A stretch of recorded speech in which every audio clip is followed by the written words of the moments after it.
How's it going, everybody? Sam here, back again on United People's TV. It has been a long couple of weeks. Those of you who managed to join in the other day when I tried to do a live stream for 7 minutes before dying on screen with a cough, I apologize about that. That probably wasn't very nice to listen to. But I was excited to get back into it. I thought I was well enough, and I was not. I swear on my life, COVID is no joke. I'm not here to preach about it, but seriously, get your vaccinations if you can, because I have been wiped out. I'm still not 100% in any way, shape, or form, but I'm far, far better than I was when I tried to do a live stream last week. But how are you all doing? We've got Aston Villa tonight. I'm sure we're all looking forward to getting knocked out of the FA Cup by Steven Gerrard, aren't we? At Old Trafford? No. Let's hope United can win tonight.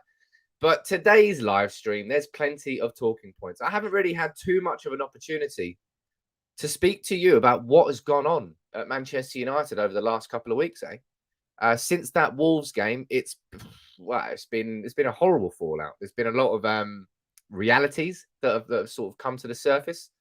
A lot of truths coming out about the players. In this stream, I'm going to be speaking about comments from Ralf Rangnick last night, that were embargoed comments from his press conference that were released at 10:30. His comments about the pressing system, and why it's so vital to Manchester United's season. Going to be speaking about Harry Maguire in a bit of depth, because we've got to speak about Harry Maguire now.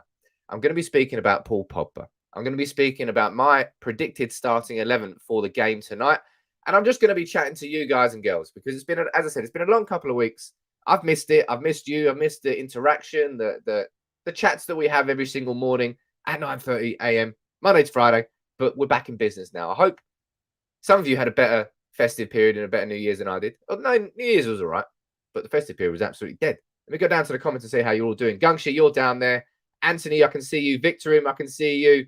Anuj, Ant, Sean Rogers on Facebook. Ahmed, Jay on Facebook. Josh Williams, of course. Oh, you're there. How you doing, all? Nice to see you, buddy. Nice. Look, all of you. Really happy to see all of you. It's been, as I said, it's been a long couple of weeks. I've missed doing these. I've missed the interactions.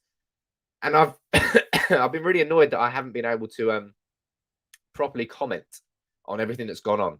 If you watch my video I did, I took a look at Evra's response. Evra put a video up on Instagram, and it was his comment on playing for Manchester United. Evra does speak in cliches, he does some mad stuff, but Evra does have his heart in the right place as far as Manchester United is concerned, in my opinion. As I said in that video, I think Evra's got a real connection with Manchester United and Manchester United fans, maybe more so than most players, because of everything that went on with Suarez and the support that the club, the unwavering support that the club gave to Evra throughout that whole time, and the unwavering support that all the fans gave to Evra during that time. I think that's created a deeper bond between Evra and the club and the fans than most players. And that's why I like to take a look. That's why I wanted to take a look at what Evra had to say.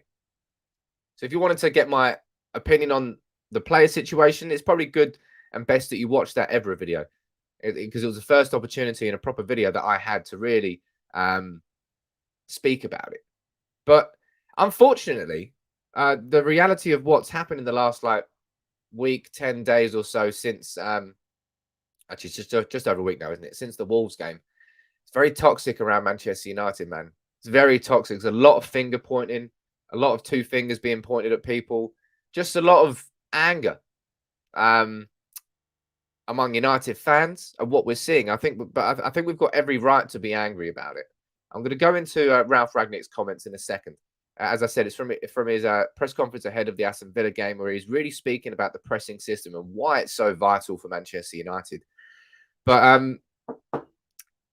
yeah, we need it. We need that pressing system, and we need it. As I said, the title of this video is the final warning to the players, and it fucking has to be a final warning. It is a final warning, because these players it's been too many passengers for far too long, and we've reached a point now, like a crescendo for Manchester United, where we simply cannot accept these prima donnas, I called them. These passengers, these passengers of professional football players, cannot be accepted at Manchester United anymore. And for me, Ralf is the man, the orchestrator, to really bring about this change. I think I spoke to you about this before. I said, this is what I said in my video when I was speaking about Evra's video. Okay, just one little snippet of it. I said, look, I empathized partly with Manchester United's players if they were frustrated under Jose Mourinho, because I know the Mourinho system. It's a siege mentality system. You're either on board or you're not on board, and if you're not on board, he's going to throw you under the bus. And I empathise that certain players wouldn't have got along with that. But then they had Ole Gunnar Solskjaer, a man who came in and put the arm around the shoulder, a completely different type of manager. And I also, at that point, I then empathised and thought, yeah, cool. I appreciate that Solskjaer did have the people skills and the personal skills. But in terms of an actual tactical understanding of the game, I think he was weak in that regard. So I empathise with the players slightly in that sense. So from the Mourinho side of things, I didn't think, from the personal side of things, I empathise in that regard. From the Solskjaer side of things, I empathise from the tactical side of things. But fuck that now. They've got Ralf Rangnick. They've got a man who clearly is somebody can knock on his door and go and have a conversation with. He's somebody who really understands the psychological side of the game. And he's somebody who has 20, 30 years experience of the tactical side of the game. So you've got a manager who has I would probably argue, maybe the best bits of Solskjaer and the best bits of Mourinho and merge them into there's no excuses under Ragnick is what I'm trying to get at here.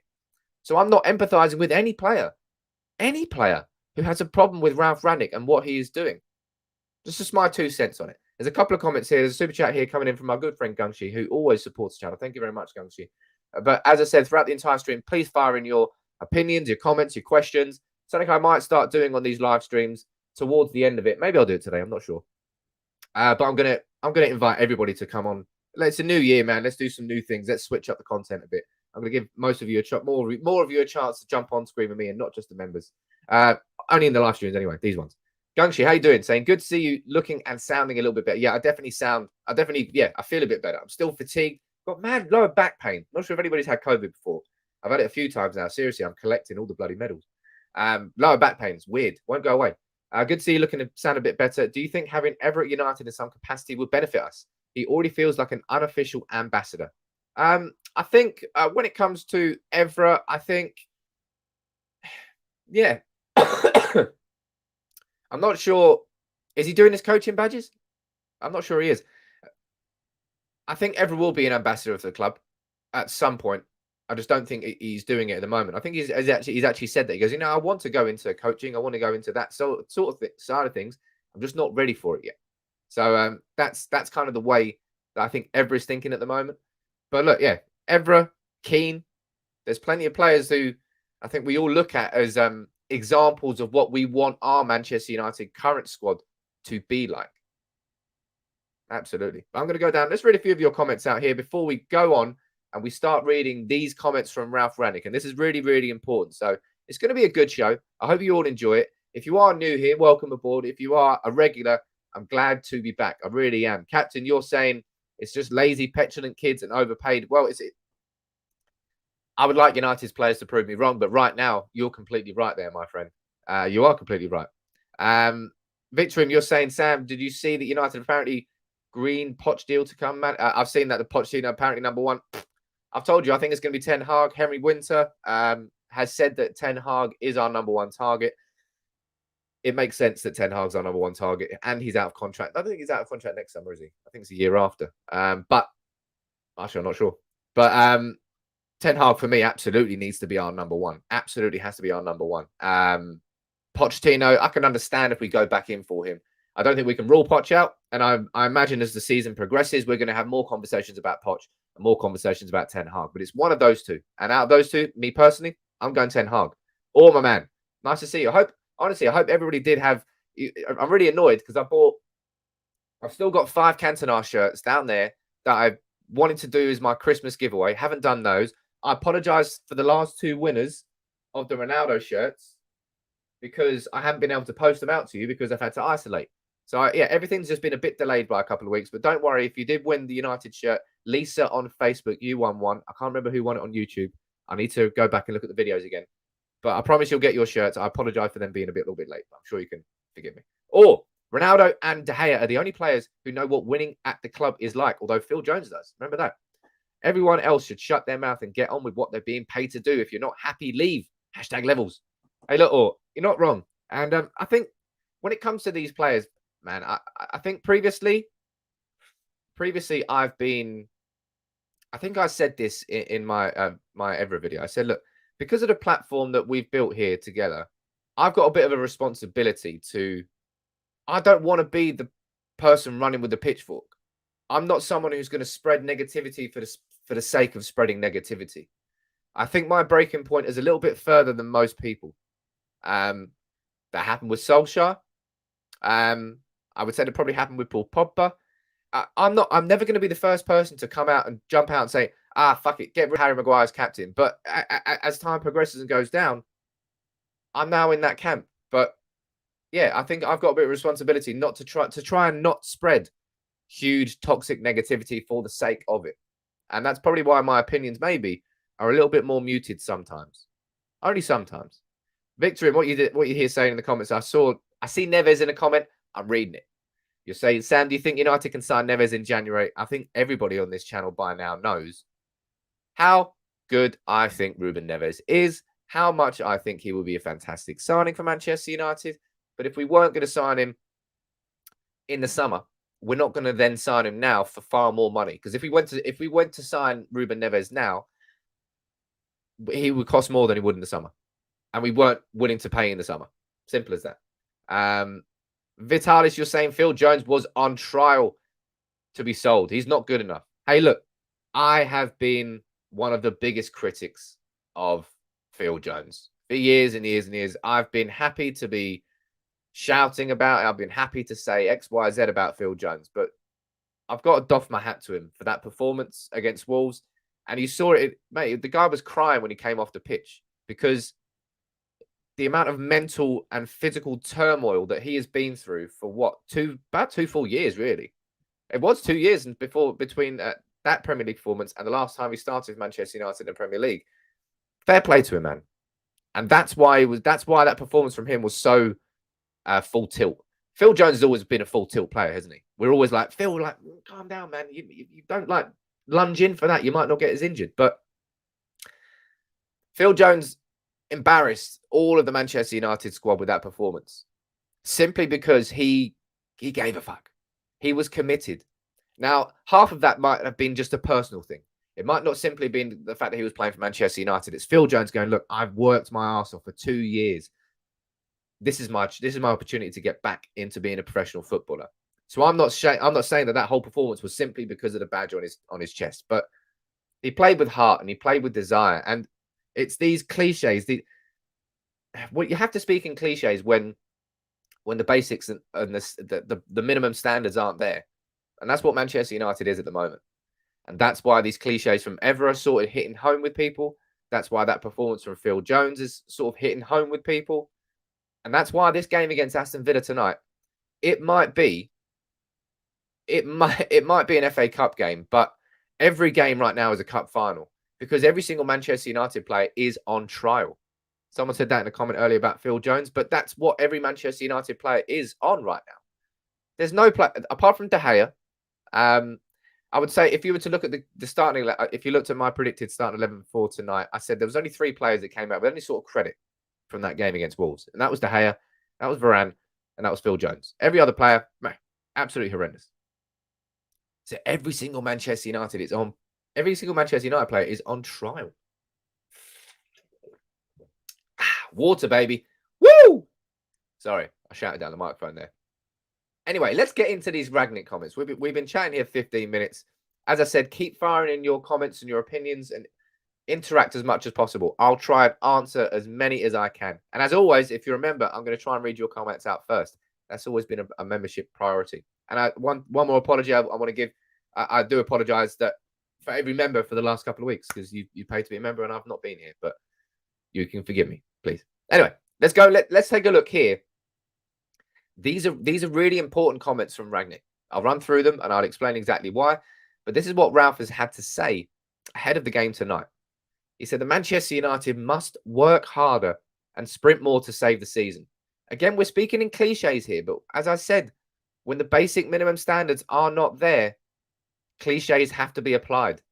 This is the only way that we can compete in the league and at that level, is what Ragnick said when he was asked about the work ethic at Manchester United. Whenever you watch games, even if it's not the top teams, they play with intensity. They play with physicality, energy, and they sprint. This is what we have to do. We have to develop into this kind of team. As I said after the first game against Palace, we showed that at least in the first half, a lot of those things. And it's about implementing this into the team in a sustainable way.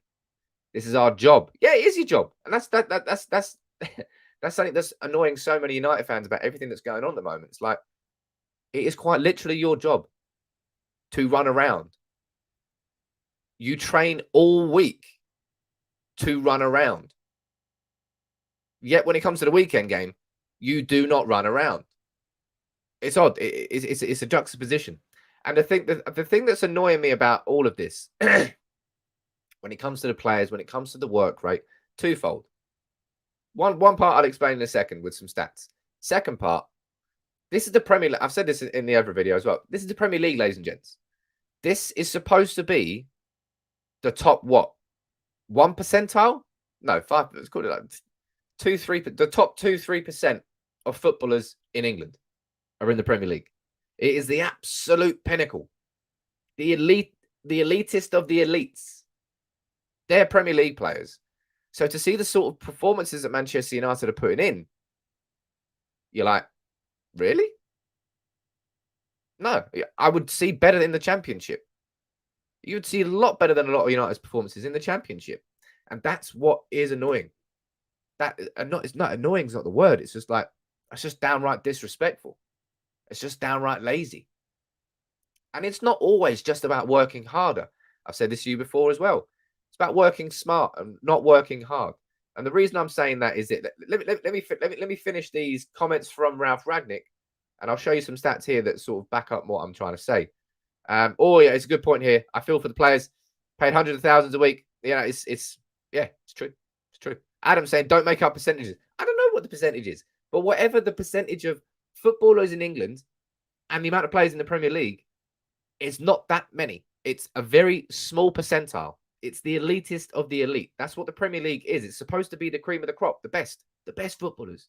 What we're seeing from Manchester United simply doesn't fit that mold at the moment. Going back here to what Ralf Rangnick is having to say, said, I think most of the players know what they have to do. And we also speak to the players. We did it before the training session on Friday. Sorry. What they have to do in each position and what their jobs are, offensively and defensively. I've only been here for 5 weeks. The pressure is on at a club like Manchester United, and I'm pretty sure the players are aware of that. Now, of course, the players are aware of that. The players have always been aware of that, but it hasn't really driven them to do what they should be doing. Yeah, sorry, I'm not 100% yet. I'm fit and able to be back here on the live streams, but as I said, I've got to stop apologizing, really. I've got a cough, people. Get over it. Anyway, this is the stats that I want to show you, because Ragnick there is talking about the work rate, the ethic, the desire, the commitment, the physicality, the attitude. And people are going to be like, Sam, man, the 4-2-2 is not working. You saw it against Wolves. Look how much distance there was between our midfield and our attackers. The 4-2-2 isn't working. The 4-2-2 worked completely against Crystal Palace. And it's that bit there. Possession won in the final third. We won possession more in the final third than any game post-Fergie. And that was in the first game in charge under Ragnick. 12 times we won the ball in the opposition's third. And it allowed us that the concept, I'm sure you all know this, and I'm not patronizing you by explaining what it is. Gegenpressing, counter-pressing. The whole concept of counter-pressing is that you win the ball high up the pitch, because when you win the ball high up the pitch, you win the ball when the defensive setup of the opposition team isn't correct. Because by winning it high up the pitch, they're not expecting to have to defend. So therefore, when you win it high up the pitch, you win it and the defense is out of shape and you can expose those areas. That's the whole concept of counter-pressing. That's the whole concept of the gegenpress, right? Manchester United did that against Crystal Palace. And we did that after one training session under Ragnick. One training session. And look, and this bit here, it's what I'm saying about working smart and not hard. Manchester United actually covered less distance than we have the whole of the season. We actually had less sprints than we have had for the rest of the season. And I think Bruno Fernandes is the best example of that. Bruno Fernandes is the best example of, I don't think you can have a go at Bruno Fernandes' work rate, Bruno Fernandes' work ethic, Bruno Fernandes' application. Flawless. He sets the bar for where Manchester United players need to get to in that regard. But he does run around like a headless chicken quite a lot of the time. And that's what I mean. Manchester United there in that game, we covered less distance, we had less sprints, but we won the ball back 3 times as much. That shows you that Manchester United were working smart and not hard. We were sprinting at the right time. We were covering the right distances. We were positioning ourselves in the right positions. And therefore, you have to cover less distance and you have to sprint less because you're in the right place at the right time. That's about organization. That's about shape. That's about tactics. That's about listening to what Ralf Rangnick is trying to teach you, which I don't think these players are doing. Because if we look at all the games, I don't need to pull the stats up, right? I don't have them anyway, which is handy. I don't need to pull the stats up from the games against Norwich or the games against Newcastle or the game against Wolves to show you how different they are to those stats there. But Manchester United have done it. And it's worked in that first 35 minutes against Crystal Palace. What's the difference? The players actually worked. The players played with intensity, and that's why it dropped off. That's why it dropped off in that second half, because by the time the second half came around, our players were shagged. Our players were knackered. They expended all their energy in the first half, but that's how it worked, and that's why it worked. But these players, as I said, they are Premier League players. They should be fit enough to play it. It's why the Klopp system at Liverpool took a little bit. It took about a season and a bit to embed. It took a fair amount of time for those players at Liverpool to get to the fitness levels that Klopp's system demanded. They had lots of injuries, lots of muscle injuries. It's because the players were overexerting themselves, but the players were working and they agreed with it and saw that, yeah, okay, I can see what we're getting towards. And look, man, we're talking about, look, okay, we've got Ragnick here. We'll bring in Poch at the end of the season, maybe. We'll bring in Ten Hag at the end of the season, maybe. Both of them play with intense pressing styles. There are variables between them. I'm not saying they play the exact same style of football because they absolutely don't. But Ragnick is preparing this squad for what is coming next. And Ragnick is going to be the man that pretty much chooses our next manager. Richard Arnold is going to be the man that ticks the box for it. But as we've seen, obviously, Ed Woodward's dead. Well, he's not dead. I don't celebrate his death, but he's gone. So ding dong, the witch is dead. That's what I said on Twitter. Richard Arnold has said that he's going to sort of delegate footballing matters more towards the footballing side of things. And that's why Ralf Rangnick's consultancy role is going to be so important for Manchester United. He's going to be the man that chooses the next manager. And he's trying to instill these ethics. This just it's a work ethic, man. If you don't work at your job and you're going to get sacked. But these players, they know that they're not going to get sacked. There's a complacency and there's a comfortable culture at Manchester United. I've said that Ole Gunnar Solskjaer was very good at helping the cultural rebuild of the club to a degree. But unfortunately for Solskjaer, he went too far down one path. And it's about the balance. It's about the balance. And Ragnick strikes me as a man that if you knock on his door and you need help, he'll give you help. But if you're not working, he'll slap you upside the head and he'll boot you out of the team. And I don't know whether Solskjaer didn't have enough of that balance. Mourinho was too much of a bad man, or however you want to describe Mourinho. If it's good cop, bad cop, Mourinho was the bad cop. Solskjaer was the good cop. Ragnick is the man that can do both of those, I think, at the same time. And that's for me why I'm going to continue to support him, man. I support Ragnick in every decision that he's going to be making. Or what you're saying here, saying Rome wasn't built in a day. Ralf has barely been able to implement his philosophy. He needs signings. Turning on Ralf and not the players is wrong. I've turned on enough managers now that I'm not turning on this one. Certainly not in an interim role. This is an interim job.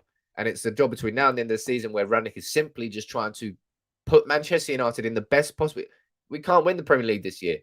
It's unreasonable to expect to win the Champions League. But you know what? Miracles can happen. So it might do. So winning titles is not the success of this season for Ragnick. Getting this squad in a position, instilling new ethics, new principles and foundations inside this squad that when the next manager comes in, they're ready to work and they're ready to compete. That's what he's got to be doing. Peter here, he's saying, can you give a quick recap of today's stream? Nice to see you there, Peter. As always. We're just speaking about Ragnick. We're speaking about the players. We're speaking about the problems at Manchester United. And let's be honest, There's plenty of them right now. Lovely vodka in that bowl. Whoever said that in the comment, of course that's vodka in the bowl. It's not water. Jeez, come on. But look, let me go down to the comments here. Let me read a few of your comments out here. Let's have a look. No spamming in the comments, by the way. I can see some people spamming. Try not to spam the comments, please. Makes it harder for me to read them out. Go down here. Karim, you're saying we need a proper sports psychologist to work on the players. Hey, look, that's why Sasha Lense was brought in. An actual sports psychologist, and we don't know. I'm sure. I'll tell you what, his door is getting knocked on plenty. Yeah, Manchester United. There's a huge. There's a lot of mental weaknesses inside this squad. No one really knows what it was. It David De Gea, Cristiano Ronaldo. Who else won the league inside the squad? Phil Jones. I'm sure anybody else actually. Obviously, Varane's come in as a winner. I'm talking about just at Manchester United. There's so many problems, and of course, look, we're 10 days into the January transfer window, and let's be honest. Do you really want to speak about transfers? Do you really think that transfers, new signings, are not the answer to Manchester United's problems? Now, I've always maintained that signing a midfielder in January would be a smart move. And I absolutely stand by that. Whether that's Ruben Neves, whether that's Amadou Hardara, whether that's Dennis Zakaria, who's getting linked, whether that's Frank Kessie from AC Milan. There are loads of midfielders that we can look at. I told you, it's like being stoned and going into a supermarket. Everything looks good. I want it all. That's what Manchester United are like with midfielders in the January transfer window. Everything looks good. So it's kind of hard to choose which one would be the best fit for Manchester United. I'm probably going to say Hardara simply because Ragnick has played with him before. And he knows that Hardara would have that attitude and ethic inside that squad. And he needs players like that. He needs players he can trust. Captain Bart saying you can lead a horse to drink, but he won't drink if he doesn't want to. Of course that. But this Manchester United squad has to buck up their ideas, and it has to start tonight. It has to start against Aston Villa tonight in the FA Cup. Because when Ragnick came in, right, we looked at this set of fixtures and we were like, that's a really generous set of fixtures. We had a really tough run of games. Obviously, Liverpool and City happened with Liverpool under Solskjaer just before he was sacked.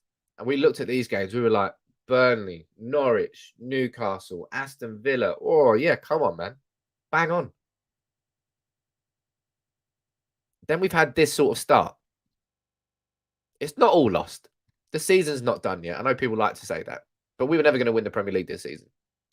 Success for Manchester United this season is leaving our squad right now in a really much stronger position for whoever comes in next. And that's going to be, in my opinion, Ten Hag or Pochettino. I think it's one of those two managers. And right now, this squad is not ready for them. They'll run into major, major problems. It's Ragnick's job to make their job easier. That's what his job is as an interim manager. Before he moves upstairs anyway.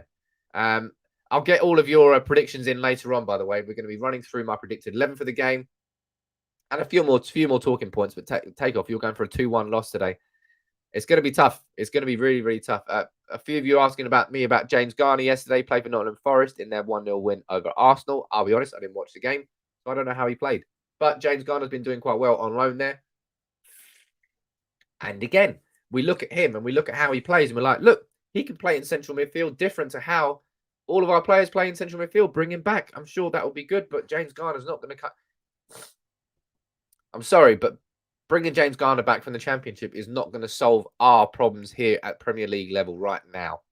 James Garner wouldn't come in and start every single week for Manchester United in midfield, and if he did, it would be a cheap alternative to going out and signing someone like Frank Kessie or Dennis Zakaria or Amadou Hardara. Manchester United I don't think we can do that right now. Right now, anyway. But apparently, Garner did play well. And I'm not saying that Garner's a bad player. Of course, Garner's not a bad player, man. He's playing in the Championship with Nottingham Forest. He's a very good player. I just don't know whether Garner right now is going to come into this Manchester United team and take it to where it needs to be. Although he would have the work ethic. And I think I've said this before. Like this squad, man. This squad is. Look at the squad. The squad is excellent. Has weaknesses, of course it does. Big hole in midfield. Bagel FC. I've said that before. But our attack is ridiculous. Should be scoring 2-3 goals every single week. Our defence on paper now, with the players we've got, we should be able to keep clean sheets galore. Varane there, whether you like him or not, we'll speak about him next, by the way. Harry Maguire, David De Gea, Luke Shaw, Wan-Bissaka. Question marks about Wan-Bissaka now. Well, we're Bagel FC. We've got no midfield. But look, let's move on to the next talking point here. And I've just mentioned it there. And this has been such a big debate, a big talking point. I've not done a video on it specifically just yet, but I'm sure I will in the goodness of time. Let's speak about Harry Maguire. Before I quickly move on, look, if you are new in town, welcome aboard to United People's TV. We're back here. It's been a long couple of weeks without the live streams, but I'm happy to be back here. Happy to have you all here and happy to interact with all of you in the comments as much as possible. Like Rajad here on Facebook saying, just bring in Neves. He'll make an immediate impact. For everybody dropped, Scott will be a better player. I don't think you're wrong on anything you said there. I just don't think it will happen. If we were going to sign a midfielder, why didn't we do it in the summer? We all know why we did it in the summer. And this is not... One sec here. This is not me saying I didn't want to sign Cristiano Ronaldo.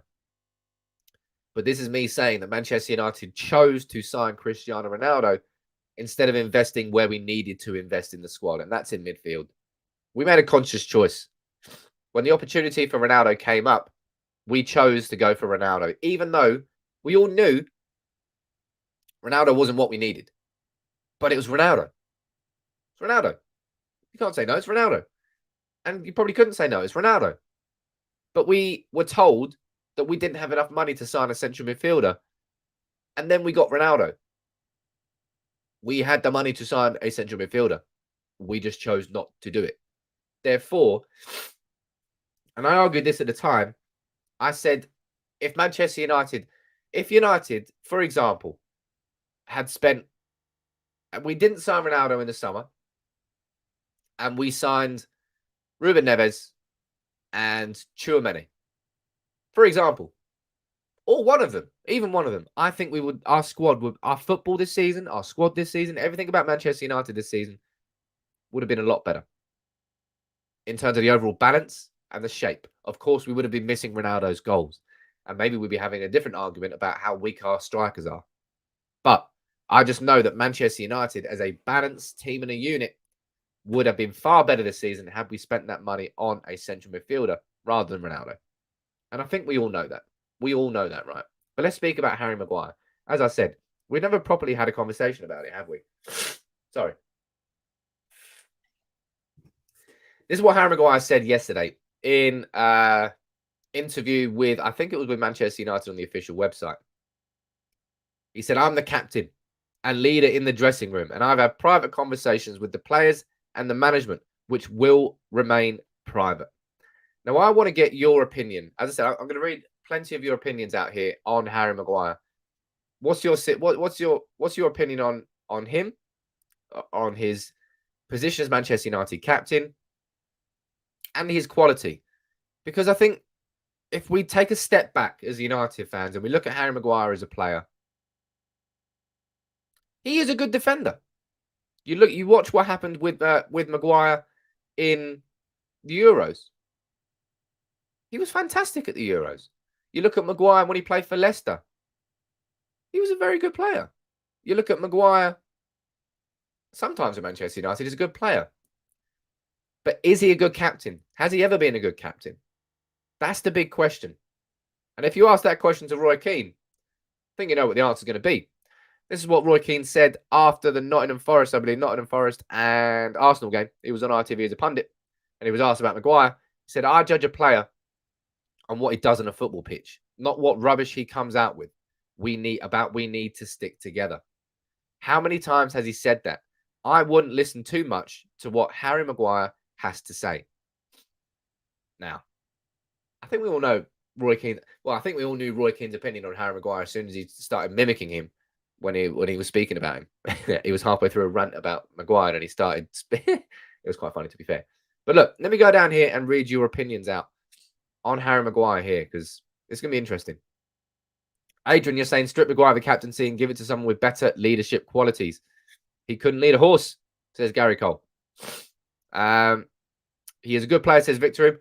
Don't get me wrong, but he shouldn't be our captain. Simple as that. He could have signed elsewhere. Nice. I think I said this to you. I said this on Twitter. I personally lost a lot of faith in Harry Maguire as a captain after the Liverpool game. 5-0 against Liverpool. He comes out to the press and says, I'm here because I have to be here. It's like one of the first things he said in the interview. And I'm like, you dick. You absolute dick. So that's like the last thing that fans need to hear after just getting pumped 5-0 by Liverpool at Old Trafford. You come here and say, you're here because you have to be here. Harry can't lead, says Henrik. Harry Maguire's not fit to be captain, says Gregory. He doesn't have the charisma to lead. I think we're all pretty much in unison now that Harry Maguire should not be Manchester United captain. Now, something I said here about the Maguire captaincy, I said, look, Ralf Rangnick will come into Manchester United with a clean slate. He will come in. Every player will, not he will come into, every player will get a clean slate. That's why people were like, oh, look, Rangnick should strip the captaincy from Maguire straight away. That wouldn't happen. That's not how you manage people. If you've ever been in a position of management, you would. That's kind of an unreasonable expectation for. Yeah, it can happen, but it would just set the relationship between Maguire and Ragnick off on the wrong tangent immediately. So he's given him an opportunity to prove himself as captain, but all we've seen since then, it's poor, and it's getting worse. It's getting worse and worse, and we're at the point now where I think it would not only help Manchester United to take the captaincy away from Harry Maguire, I think it would help Harry Maguire.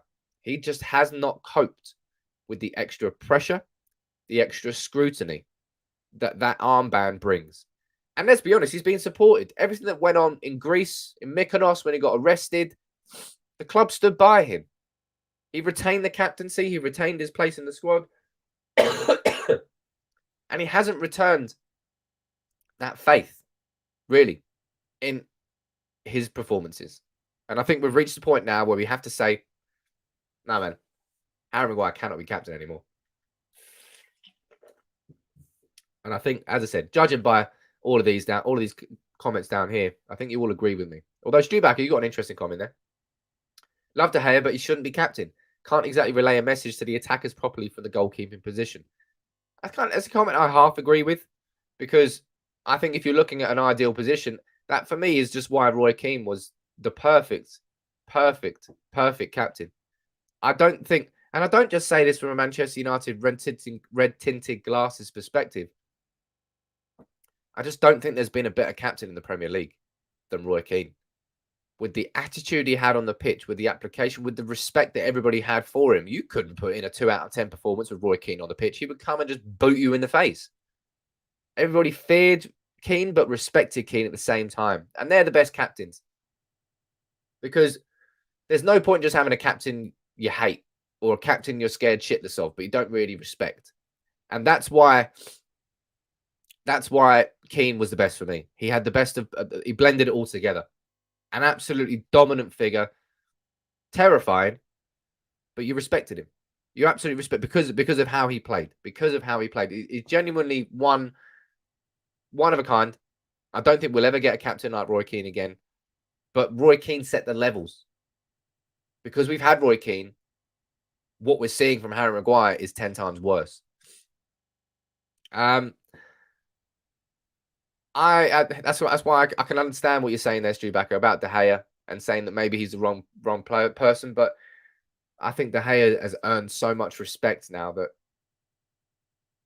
yeah, I would happily give him the armband.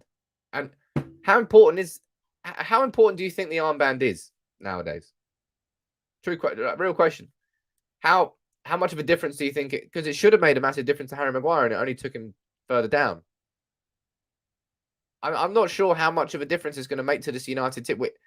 We need captain. Jeez, I've just bit my lip there.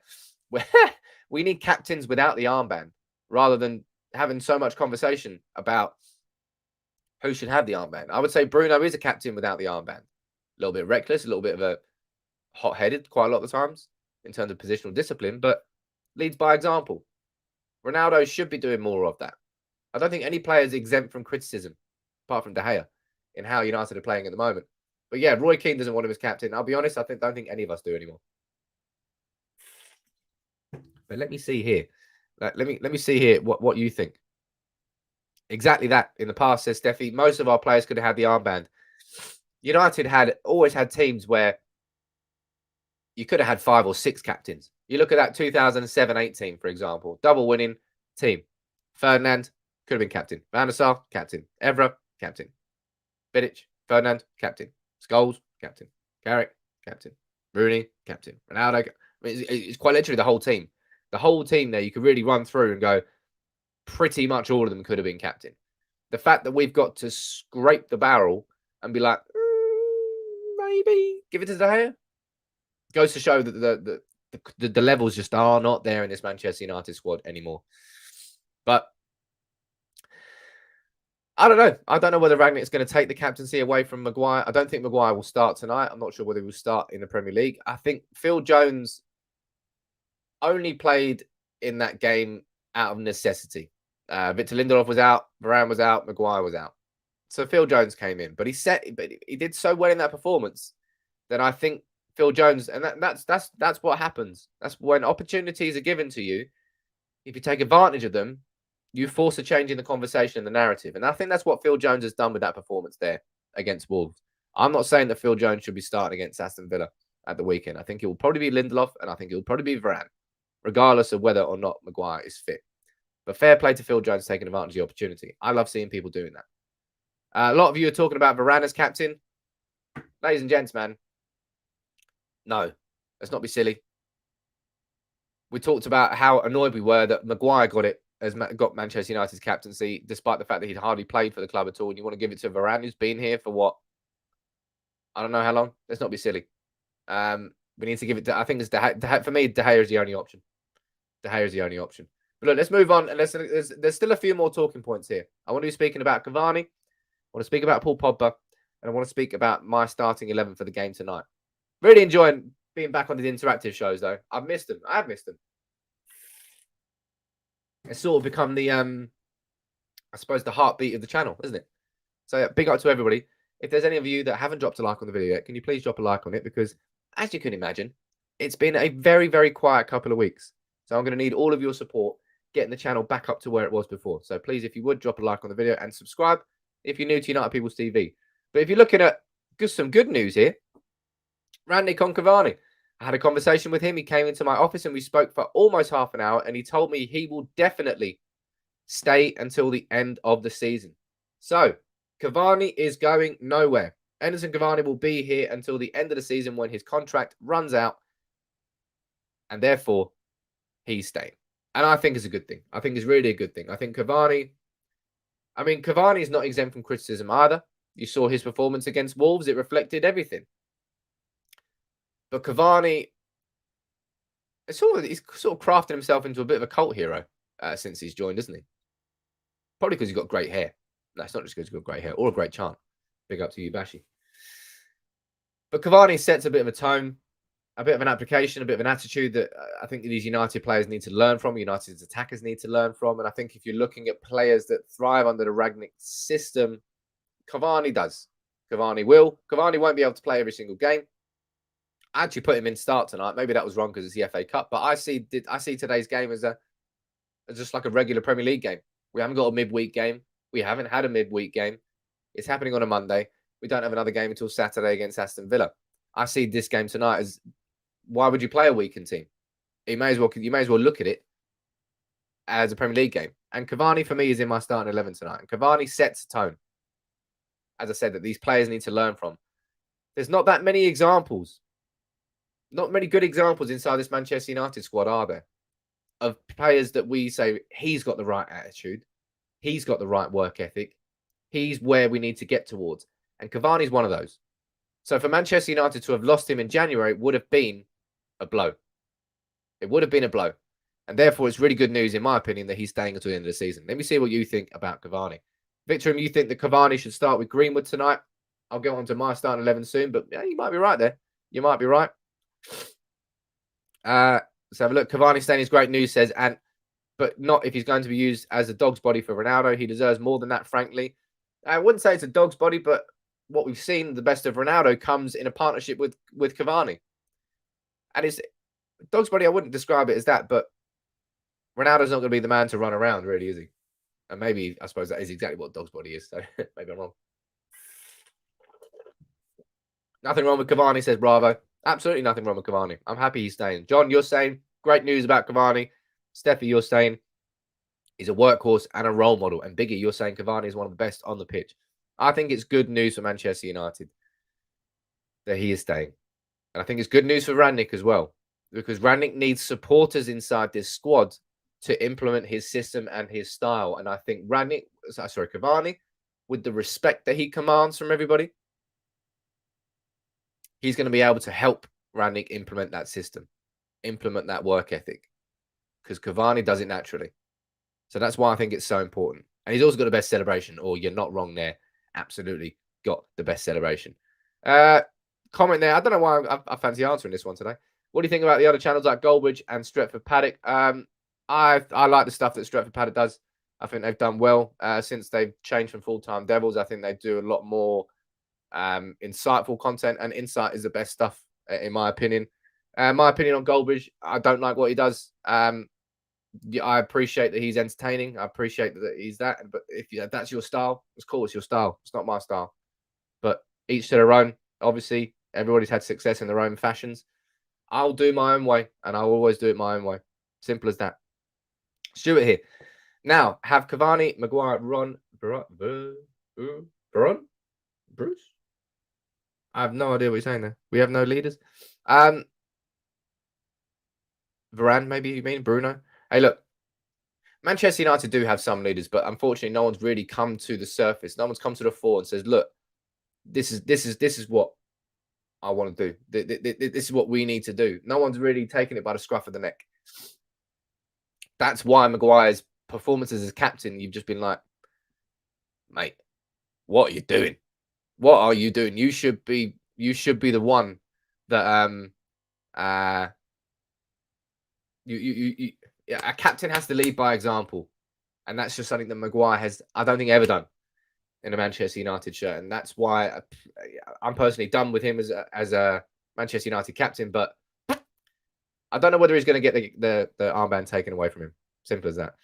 Paul, you're saying Cavani has my respect. It's great to see him chatting to Ragnick for 30 minutes. So yeah, I suppose. I don't know how many people have actually done that. But I that's why I try not to. I try not to go in too hard on the players, because we don't really know what goes on behind the scenes. We don't know that, Cavani's spoken to Ragnick for 30 minutes, but you don't know that everyone else hasn't spoken to him for 30 minutes. So I don't know. I've tried to be as passive as possible with these players for a long time, but I think my patience has sort of ran out, because I told you, I said I had empathy under Mourinho, I had empathy under Solskjaer for different reasons. I see no reason why all these players cannot and should not be working their fucking asses off under Ragnick, under a man that commands respect, has decades of experience and a system, and is tactically very, very intelligent. There's no reason why these players are not working under Ragnick, apart from the fact that they cannot be asked. And if they cannot be asked, get the fuck out of my club. Simple as that. I've seen a few comments here about Paul Pogba, and I suppose let's speak about Paul Pogba. As I said, because I haven't been able to do these live streams for so long, there's been so many talking points that I haven't been able to speak to you about. Here's what it is. Let's catch up with them.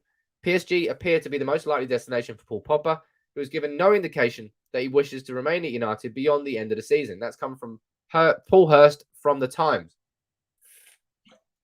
What is your opinion on Paul Pogba? Because, hey man, it's a hell of a debate. It's a debate which has gone on for so long at Manchester United, and I'll be completely honest, I'm done with it. I'm done with the Paul Pogba. I'm done. I'm just done. I'm done. I'm done. Manchester United, I think, as a club, it's not that the ship has sailed, but I don't have the energy anymore to give a fuck about it, because I've given so much energy to this Paul Pogba situation, to the Paul Pogba in or the Paul Pogba out debate. And it's just been exhausting. And then he's been great for a few months, like he was under Solskjaer in the first 3 months.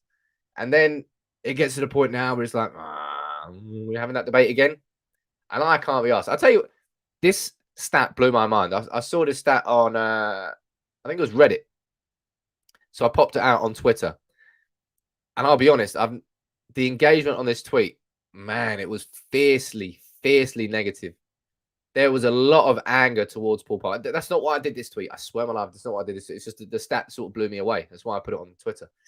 Pogba was initially expected to return for Manchester United just after Christmas. Now, the next match he's expected to be fit for is the 20th of February. And in 5.5 years at United, Pogba has been injured for 81 games and counting. Well over 2 Premier League seasons. That really is a mad stat. And I don't think that's something that we really have a conversation about, is it? We speak about Paul Pogba in terms of the standards on the pitch, in terms of sometimes his consistency, in terms of X, Y, Z. But my word, that injury record is absolutely abysmal. Absolutely abysmal. You can't really afford to give someone like that 500 grand a week if you take everything away from it and you just look at his injury record. That's an insane amount. And Paul Pogba, I've got absolutely no question that if he leaves Manchester United and he goes to PSG, he goes back to Juve, he'll be great. He will be great. But I just can't be arsed with it anymore at Manchester United. I'm bored of the circus around him. And that's not necessarily his fault. But I'm bored of the circus around him. I'm bored of the conversations that we have. I'm bored of every single time that he's not in the team. Why is he not in the team? Every time he's in the team is one of the main talking points. It's just like, you can't, it's just, I'm bored. As I said, I don't have the energy anymore to argue about Paul Pogba, either in a positive sense or a negative sense. It's just, move on, man. Move on. Manchester United, there's no way, absolutely no way, that Paul Pogba has warranted a $500,000 a week contract extension. That's insane. That's an insane amount of money. I think that's more than what Ronaldo's on. It's more than anybody in the Premier League. No, absolutely not. He does not warrant that. And if he's not going to sign the contract, that the contract offer that has been on the table since like last year, and he still hasn't signed it, I just can't be arsed with it anymore. Manchester United need to move players on like that don't want to commit to the club. Fucking commit. You're either in or you're out. Paul Pogba's been tightrope walking for like 7 months.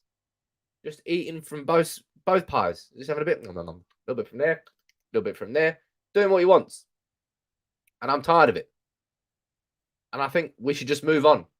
And we can therefore have a conversation about something else, about somebody else, about, Paul Pogba was a top quality player, absolute mustard of a midfielder.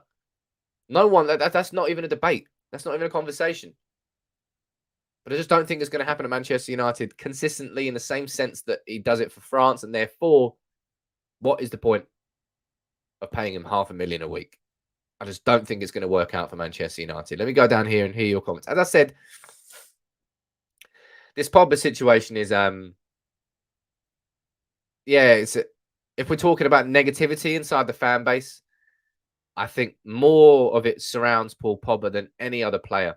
That's not Paul Pogba's fault, but the debate and the conversation that is driven by his presence at the club, I think I'd rather just move it on. I'd rather just draw a line under it and we can put him in the same, I don't know, whatever category you want to, and say, you know what? It just didn't work out with Paul Pogba. That's a shame, isn't it? And that's what Paul Pogba's career at Manchester United will be. What could have been if he didn't leave? Back in the day, when Fergie didn't start him in that game against Blackburn, he brought Scholes out of retirement instead of allowing Paul Pogba to come through. Paul Pogba left, went to Juve, became the player that he did. Then came back to Manchester United. It's a hell of a story, man. It's a hell of a story with Paul Pogba in it, but it's just not going to be a particularly happy one. There's going to be plenty of memories. My personal favourite would be when I went to Craven Cottage and saw Fulham away, and Paul Pogba that day. I think it's when he scored a blinder with his left foot. I think he got an assist for Anthony Martial as well, and he was unplayable at that time. Unplayable.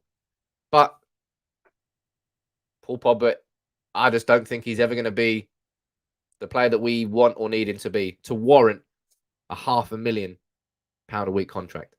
Simple as that. Let me go down here. There's a comment here that a few of you are agreeing from Ant, so I'm going to have to pull that one up. Where is it? Pogba, 10 out of 10 ability, 2 out of 10 work ethic, 0 out of 10 loyalty. Negative influence, 50 out of 10. Well, I think 40, if you're looking at negative influence, 50 out of 10, 40 of that is Mino Raiola. And that's what happens. I think when you have Mino Raiola as your agent, you have to expect more negativity to be aimed towards you as a player. It comes part and parcel of having Mino Raiola as your agent. Same thing goes for Erling Haaland. Same thing went for Zlatan Ibrahimovic. Same thing went for Henrik Mkhitaryan. If you're going to be having him as your agent, expect to have more negativity around you. It's a cloud above your head. A big fat cloud above your head. And that's what Mino Raiola does. And every player who has Mino Raiola as their agent, I think they like him. I think I've said this to you before. Clubs hate Mino Raiola. The players like him because he gets the best deal for them because he gets more money out of it. And a lot of you would say that we shouldn't go anywhere near Erling Haaland because Mino Raiola is part of that situation. And part of me definitely agrees with you. But then part of me says, you really want to miss out on Erling Haaland because of him? I'm not sure. Vibab, you saying, can you tell me what season was actually Pogba's peak? I absolutely can. It's going to be the first 3 months of Ole Gunnar Solskjaer's interim, caretaker? When he took over in December to March, Paul Pogba was absolutely unstoppable. He was legitimately probably the in-form player in Europe. He was incredible at that time. Absolutely unplayable. And it's so sad that we haven't been able to. And I've said this to you before. I think Paul Pogba has every right to be a bit frustrated that when he was brought in on the probably sold in the dream that says you're going to be the centerpiece of this new Manchester United going forward, and we're going to be bringing in great players. We're going to be investing in all the right positions, and you're going to be the centerpiece of it. I don't think we did that. But at the same time, I don't think Paul Pogba's done enough at Manchester United either. That's what I'm saying. It's a fucking exhausting conversation, right? There's so much debate either side of it, and I'm just done with it. So I would personally like to see Manchester United just moving Paul Pogba on. We fucked up. We're going to lose Paul Pogba for free. Again. Jesus.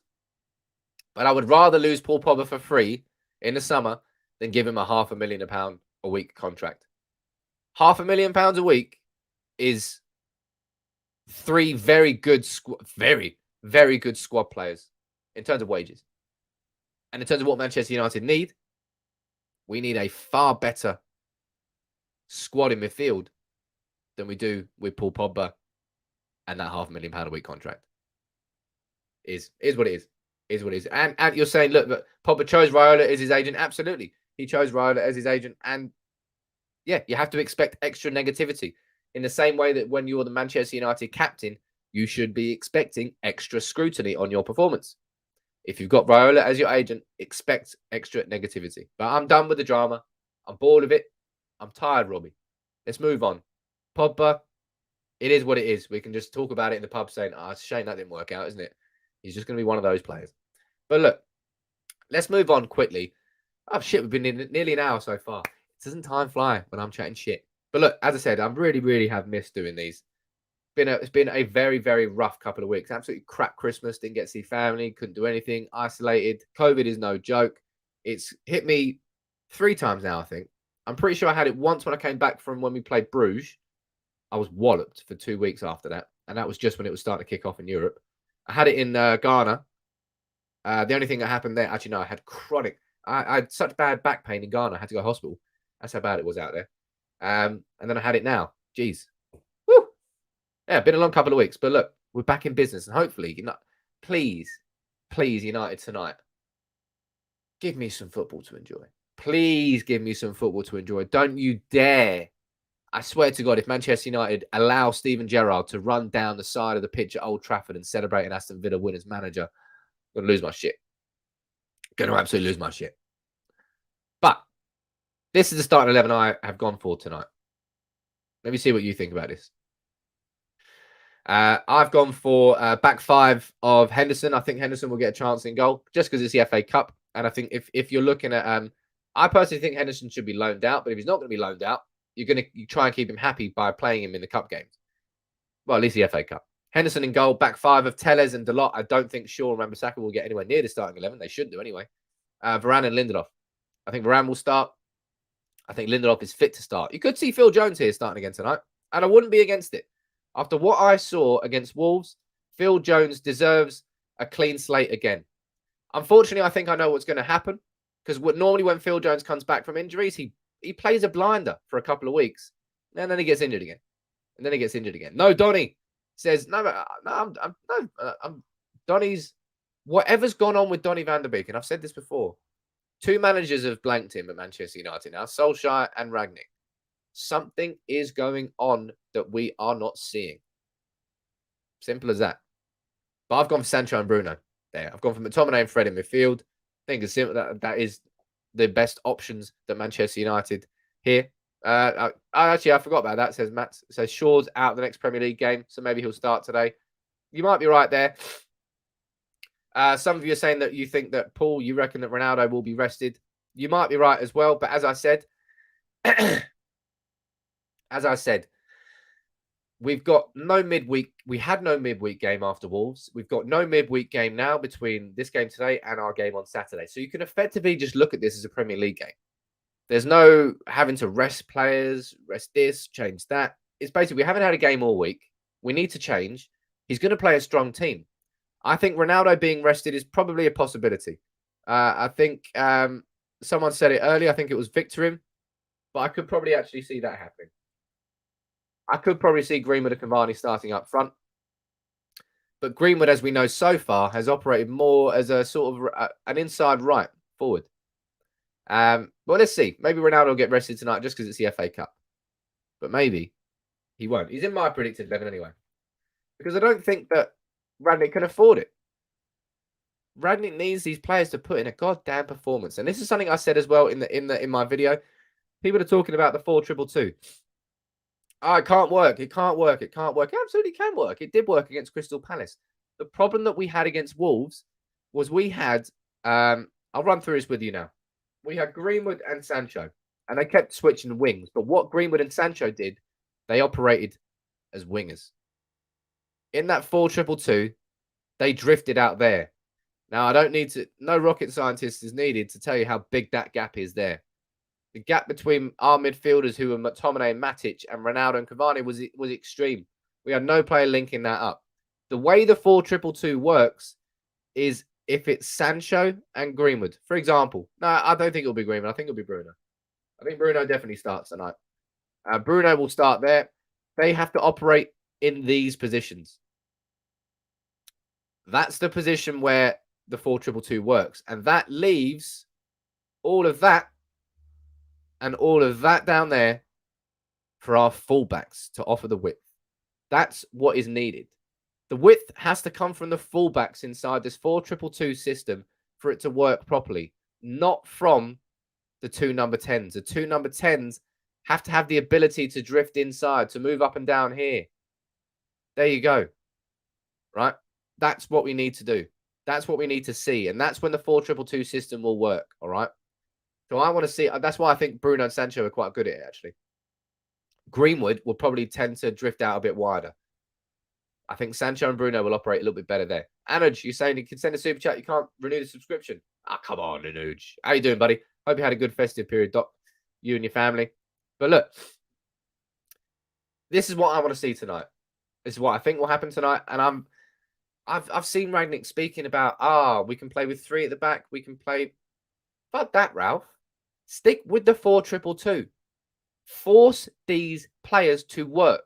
Force these players to adapt to the system and say, I'm not giving you any leeway. This is the system. Adapt to it.